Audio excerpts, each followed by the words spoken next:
ओम शांति। आज बाबा की 5 तारीख की मुरली, जिसमें से कुछ सिलेक्टेड पॉइंट है। बाबा ने आज कुछ बातों पे अटेंशन ये खिंचवाया है कि हम देवता धर्म वाले सबसे ज़्यादा अभी दुखी हुए हैं। बाबा कहते हैं क्यों? क्योंकि उन्होंने बहुत सुख भी देखे हैं ना, तो अब तुम्हारा दर दर भटकना बंद हो गया है आधा कल्प के लिए। माना द्वापर से हम फिर भटकना, भगवान को ढूंढना चालू करते हैं। जैसा पुरुषार्थ वैसा पद मिलेगा। हम जैसा पुरुषार्थ करेंगे वैसा हमारा पद होगा। हम जानते हैं कल्प पहले भी ऐसा पुरुषार्थ किया था, ऐसे सितम हुए थे और यज्ञ में फिर विघ्न भी पड़े थे।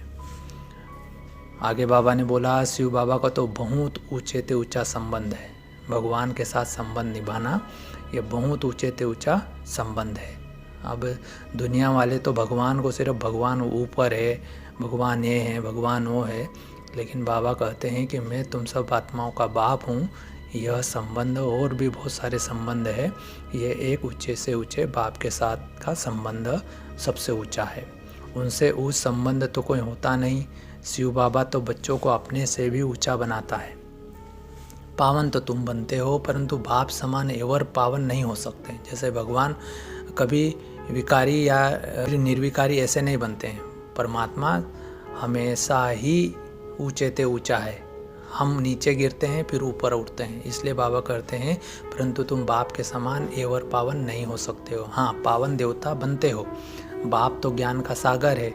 हम कितना भी सुने, उनसे ज्ञान सुने, तो भी ज्ञान सागर नहीं बन सकते हैं। जैसा भगवान है वैसा हम भगवान नहीं बन सकते। देवता बन सकते हैं, भगवान नहीं बन सकते। इसलिए भगवान एक ही है। आगे बाबा ने कहा, भगवान कहते हैं कि मैं तुम बच्चों को डबल सर्विस करने आया हूँ। कौन सी डबल सर्विस? जिससे तुम्हारी आत्मा भी और शरीर दोनों पवित्र हो जाएंगे। कहाँ पर? सतयुग में। सभी को वापस घर मुक्तिधाम में ले जाता हूँ। फिर वहाँ से अपना अपना पाठ बजाने के लिए आप वापस आएंगे। आगे बाबा ने बोला, बच्चों को समझाया है हमेशा ऐसे समझो कि हमको शिव बाबा मुरली सुनाते हैं। कभी कभी ये ब्रह्मा भी सुनाता है। शिव बाबा कहते हैं कि मैं गाइड बनकर आया हूँ। ये ब्रह्मा मेरा बच्चा, बड़ा बच्चा है। कहते हैं त्रिमूर्ति ब्रह्मा के द्वारा स्थापना करने वाला शिव बाबा है। आगे बाबा ने बोला, बेहद के बाप के द्वारा तुम बेहद के मालिक बनते हो। यह धरती, बेहद का मालिक मतलब यह धरती या आसमान सब तुम्हारा हो जाएगा। वहाँ कोई किसी की हदें नहीं होगी।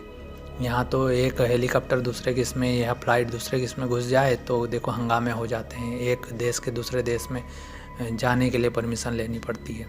तो बाबा कहते हैं वहाँ तो आसमान भी तुम्हारा होगा, ब्रह्मांड भी तुम्हारा हो जाएगा। अलमाइटी अथॉरिटी राज्य होगा।